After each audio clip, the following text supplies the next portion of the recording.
পৰিত্যক্ত এখন গাঁও যিখনক ভূতৰ গাঁও বুলি জনা যায় এইখন হৈছে কুলধৰা গাঁও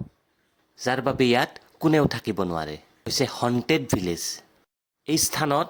আন্ধাৰ হোৱাৰ পিছত অহাটো একেবাৰে অসম্ভৱ Alpana Suzuki presents Travel with Howdy Digital.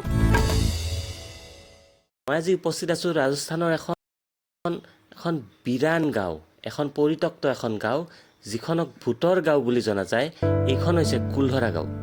বহু বছৰ আগতে এই গাঁওখনত পালিবাল ব্ৰাহ্মণসকলে বসবাস কৰিছিল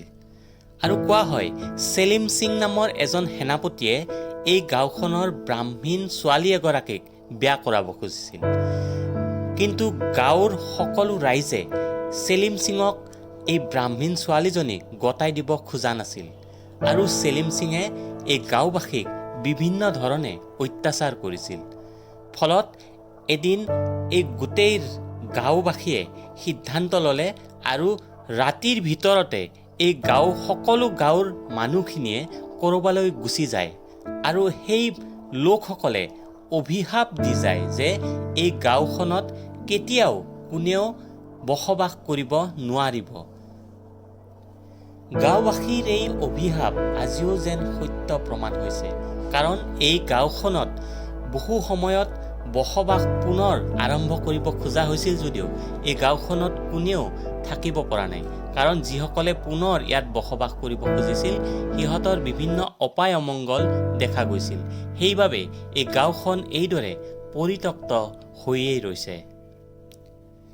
গাঁওখনৰ মুখীয়াজনৰ এই ঘৰটো ৰাজস্থানৰ পৰ্যটন বিভাগে বৰ্তমান সজাই পৰাই তুলিছে আৰু ইয়ালৈ আহিলে আপোনালোকে দেখিব উত্তৰ চলোৱা গাড়ীখনো ইয়াত সজাই ৰখা আছে এই গাঁওখনক লৈ বিভিন্ন ভূতৰ অলৌকিক কাহিনী আছে যদিও ইয়াৰ আশে-পাশে থকা লোকসকলে এই গাঁওখনত কোনো ভূত আছে বুলি বিশ্বাস নকৰে কিন্তু 2010 চনত গৌৰৱ তিৱাৰীৰ নেতৃত্বত এটা দলে চলোৱা এক অভিযানত তেওঁলোকে তাত বিভিন্ন অলৌকিক শক্তিৰ সন্ধান বিচাৰি পায় আৰু পিছলৈ এই ঠাইখিনি হণ্টেড প্লেচ হিচাপে স্বীকৃতি পাবলৈ ধৰে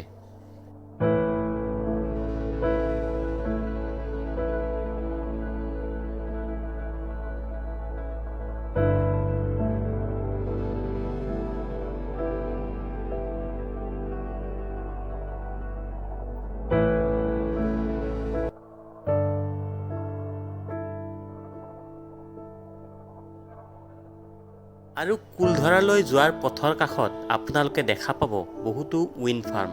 পথৰ কাষত বহুতো ডাঙৰ ডাঙৰ পাংখাৰ কিছুমান বায়ুকল দেখা যায় য'ৰ পৰা